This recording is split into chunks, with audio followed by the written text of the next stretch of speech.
പൂരം എന്ന് പറയുമ്പോൾ നമുക്ക് ആദ്യം മനസ്സിൽ വരുന്നത് തൃശ്ശൂർ പൂരമാണ്. പക്ഷേ കണ്ണൂർ, കാസർഗോഡ് ജില്ലയിൽ മീനമാസത്തിലെ പൂരത്തോടനുബന്ധിച്ചിട്ട് വ്യത്യസ്തമായ പല ചടങ്ങുകളും നടക്കുന്നുണ്ട് കേട്ടോ. അതിലൊരെണ്ണമാണ് പൂരക്കളി. അപ്പോൾ ഇന്നത്തെ ഈ വീഡിയോയിൽ നമുക്ക് പൂരക്കളിയെ പറ്റിയിട്ട് കൂടുതൽ കാര്യങ്ങൾ അറിയാം കേട്ടോ.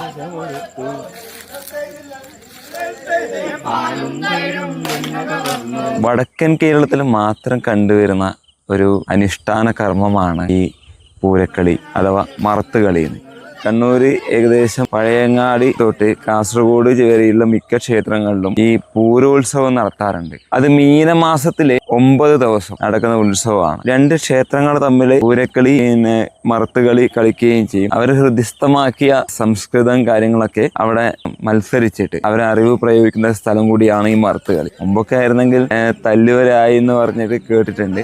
പക്ഷെ അറിവിൽ നല്ല കളി ആര് കളിച്ചു അവർക്ക് വീരശൃംഖലയും, അതായത് ഓൾറെഡി വള കിട്ടിയവരാണെങ്കിൽ പണിക്കറിനുള്ള സ്ഥാനം കിട്ടിയതാണെങ്കിൽ രണ്ടാമത് വീരശൃംഖല കൊടുക്കുന്ന ഒരു ചടങ്ങ് കൂടിയുണ്ട്. പൂരക്കളി ശരിക്കും ഒരു ആയോധന കല കൂടിയാണ്. ഈ പൂരക്കളിക്ക് ഒരു വേഷവിധാനമുണ്ട്. നമ്മൾ ചല്ലനും ചൊറയും കൊടുത്തിട്ടാണ് പന്തലിലേക്ക് പ്രവേശിക്കുന്നത്. പണിക്കർശനായാലും ബാല്യക്കാരായാലും എല്ലാവരും ആ ചല്ലനും ചൊറയും ഇട്ടിട്ട് വേണം പൂരക്കളി കളിക്കാൻ വേണ്ടിയിട്ട്.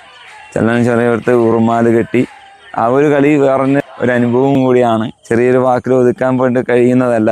കാരണം എത്രയോ ആൾക്കാരുടെ കഠിനഫലമായിട്ട് അവർ ചെറുപ്പം മുതലേ പഠിച്ച് ആ പാട്ടുകളൊക്കെ ഹൃദിസ്ഥമാക്കി വളരുന്ന തലമുറയ്ക്ക് പകർന്നു കൊടുത്ത് ഇന്ന് സ്കൂളുകളിലൊക്കെ അതിൻ്റെ ചെറിയൊരു ഭാഗം കളിക്കുന്നുണ്ട്.